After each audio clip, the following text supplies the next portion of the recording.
Speaking of Timmins is proud to present our 2014 Candidates for Council interview series. Our guest today is a candidate for Ward 5 in the upcoming municipal election and current council member, Mr. Andrew Marks. Andrew, welcome to the show.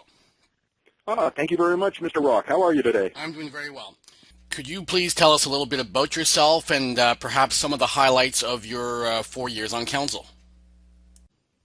Sure. I'm a lifelong resident of Timmins. I was born here, raised here, schooled here. I live in Ward 5. I work in Ward 5.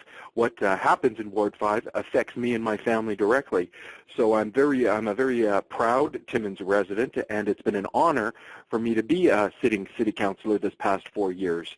I have enjoyed working under Mayor Tom Logren. I have a lot of respect for him. We first started off as councilors together in the year 2000 with him sitting right beside me, so I've certainly learned a lot from him over the years.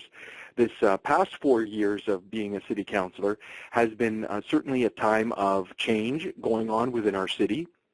The Timmins 2020 strategic plan was certainly instrumental for leading and guiding this past council to undertake and look at certain issues that the community viewed to be of priority, and I know that it is going to continue into the next council. I really believe that the housing issues that have been raised through the Timmins 2020 strategic plan and the recreational, culture, and leisure aspects are going to be two legacies from this council that are being passed off to the next council to address.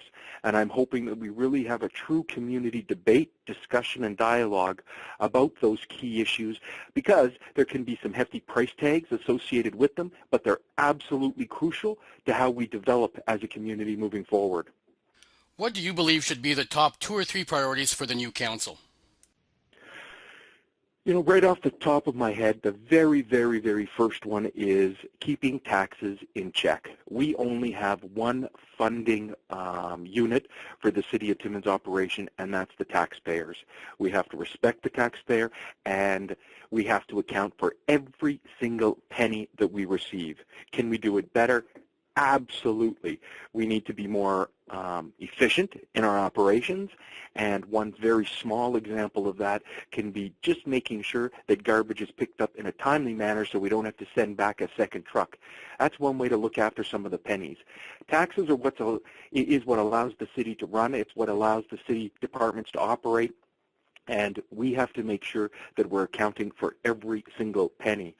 You know, other priorities that touch off of course, the taxes and the money we receive from the taxpayer are our core services. And core services, when people talk about that, core services at the City of Timmins is your police department, is your fire department, it's your infrastructure, your water, sewer, and your roads, it's your snow plowing, and those are the things that are absolutely key city programs and operations that need to take place so that our community can function. And those are the operations that we've spent a lot of money in this past council and past councils. But coming up, as wages go up, the prices of gas goes up, heat and hydro go up, insurance go up, we have to figure out ways that we can maximize these core services within our city so that residents receive them in a timely, efficient manner. Another priority, which I've mentioned, comes off of the Timmins 2020 plan, is housing. The City of Timmins Council, the next council, I believe needs to invest in more affordable housing. You see, if you have more people living in Timmins, there's more people paying taxes, so the tax base is spread out and shared amongst more people. We need more affordable housing for people in Ward 5. We need it across our city, and that's one of the areas that I believe the Timmins 2020 strategic plan on housing should be implemented within our city so that we can attract more people, we have more people paying taxes, and therefore the taxes that the current resident is paying is at least kept the same and not increased because we're sharing it. That's certainly one way that we can keep taxes in check that I refer to. Those are some of the priorities that I think the next council really has to address. If elected, what priority would you like to see addressed in Ward 5 specifically? Okay, well, Ward 5 is the heart of the city of Timmins. Our hospital is here, our museum is here, our library is here, our downtown Timmins BIA is here, our police and key fire department is located all in Ward 5. It really is what I consider the heart of the city of Timmins. And, the BIA, which has over 3,000 employees working in it, I think is a key area for our local economy. And one of the ways that Ward 5 BIA can be enhanced is to make sure that we have a properly funded community investment program, or short CIP program. And I think an enhanced CIP program is one of the ways to go to ensure that the BIA is strong and thriving. An enhanced BIA can be targeted block by block by block over the years, instead of allowing it to be given out just to generally anybody who wants to apply for these funds. And these are funds that the city would invest with current owners in certain districts of the BIA to show a continual improvement. And I think at the end of 4 years of the next term, with potentially 4 blocks being focused, then you'd really see a marked, improved, updated, and really enhanced local downtown BIA in Ward 5. Ward 5 residents also are probably some of the oldest areas within our city, and one of the other priorities that I think is vitally important in Ward 5 is certainly the roads and the sidewalks, or what some of us refer to as infrastructure. We all have potholes, but we have to make sure that the roads and the sidewalks in Ward 5 are properly maintained, so that, when residents are out and about and moving around, that they're moving around in the best possible way. And I can't stress enough about affordable housing. Ward 5 also has a mature voter base, and we have to make sure that we are allowing people who live in Ward 5 to live within homes that they can afford, because being at your home, it's proven that a person is healthier longer, and really that's one of the key focuses that I'd like to see the next council address. Many candidates and taxpayers in this campaign have spoken about this being an election of change. What changes would you like to see on council and at City Hall? Well, one of the reasons why I think that topic is out there is we're going to have a new mayor. We're going to have a brand new mayor, whoever it is. And with a new mayor, there's always new ideas, a fresh face, new focuses. And I really believe that's where this era of change is coming from. There's also in Ward 5 14 people running for 4 elected spots, and that speaks to certainly an era of change. I'm not afraid of change. Change is a good thing. Change is something that should be welcomed. Change is something that allows for a fresh perspective and new ideas. When I was, just a story that directly relates to this, when I was first elected to City Council in 2000, I know that I certainly was fresh-faced, had a lot of new ideas, and one of the most disappointing things that happened to me as a new councillor was when I had an idea and I was speaking to somebody in administration. They said, "Oh, we tried that 20 years ago. That's not going to work." I think that has to stop. I think that new ideas need to be put into place. And even if the idea has been tried before, that doesn't mean that it can't be tried again, because times change. So, this election, I think, really is about change. Every election is about change. That's when, voters really have a say as to what direction they want their municipal, provincial, or federal councils to take over the upcoming 4 years. And, this election in Timmins is one about respecting the taxpayers. It's one about the direction that the city is going to take over the next 4 years. And I really think this past council that I've been a part of has laid a strong foundation for the next council. But with the direction of a new mayor coming in, new councillors sitting around the table, it really is going to be their time to listen to residents and hopefully pick up from where this council has to grow the city in a better direction. I think change is good, and I want to be a part of the next council to make sure that we keep on moving forward. Ward 5 includes a downtown core, and many business people operating in that part of town are wondering what the new council will try to do to increase the amount of traffic in the downtown core.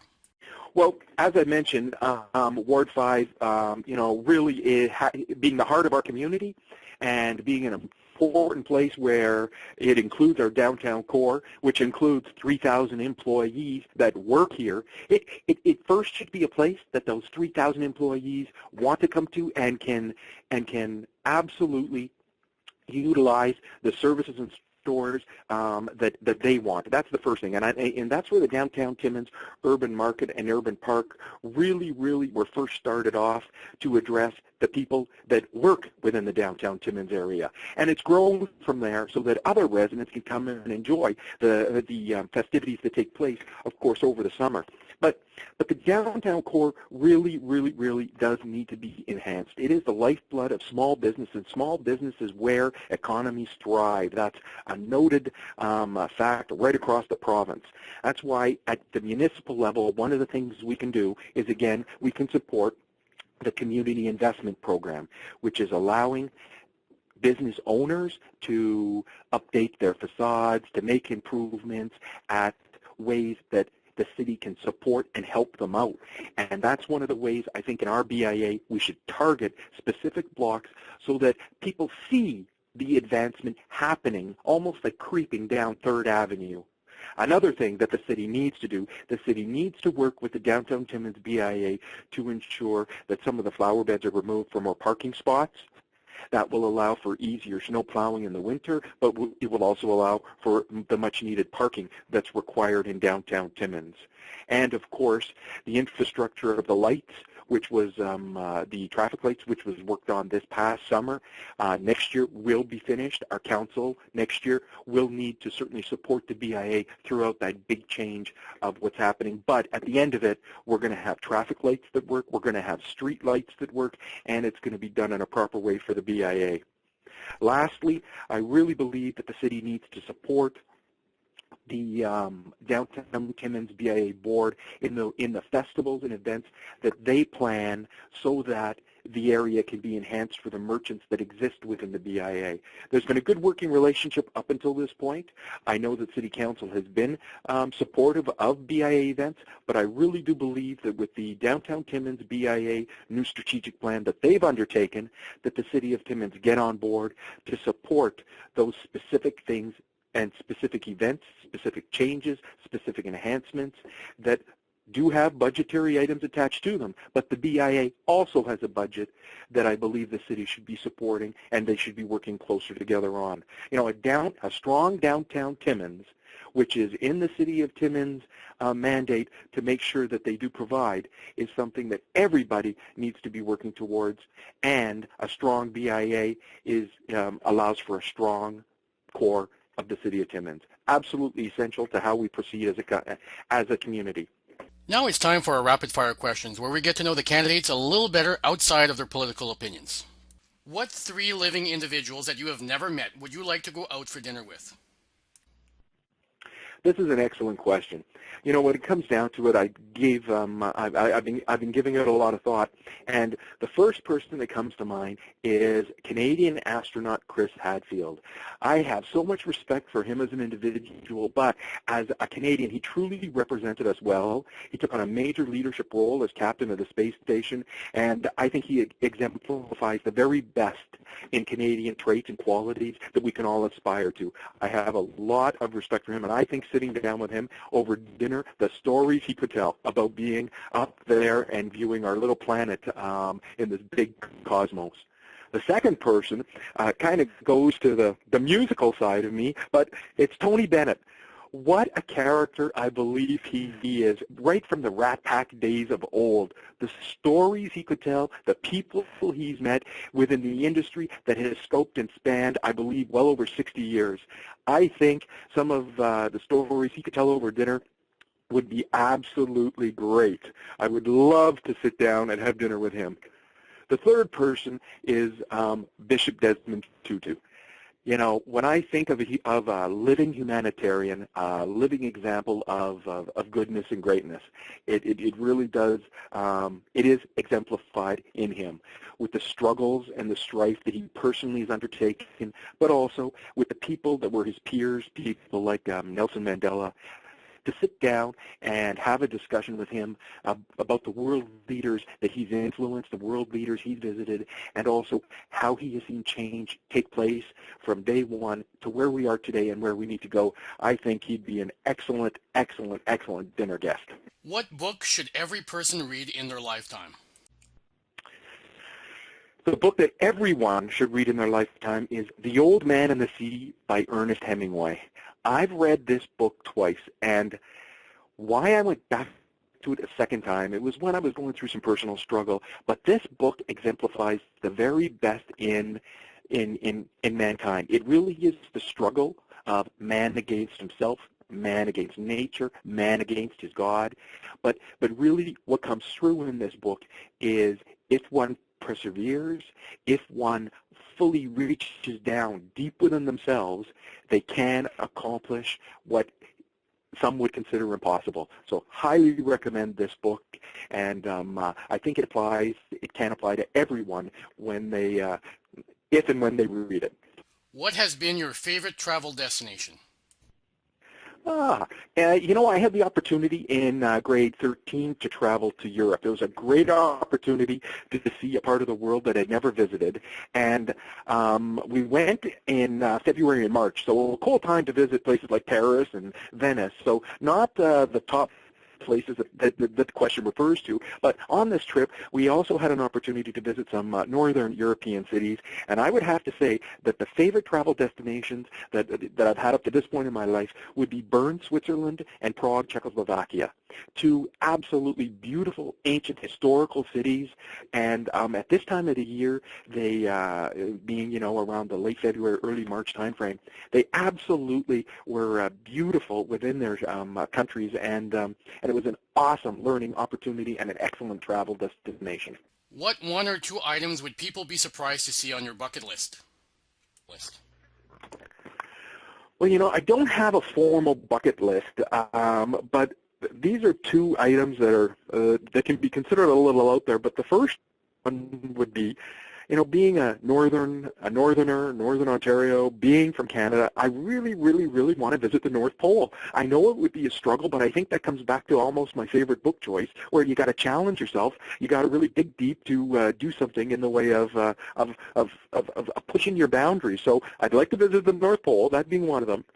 And the other one is, I think, a little bit even further out there, literally, but it would be to go to outer space. Being in outer space and being able to look back and see our small planet in this huge, huge, huge cosmos, I think it would allow for a very unique perspective.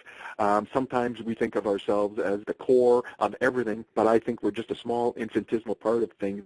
And those are two items that I would like to do.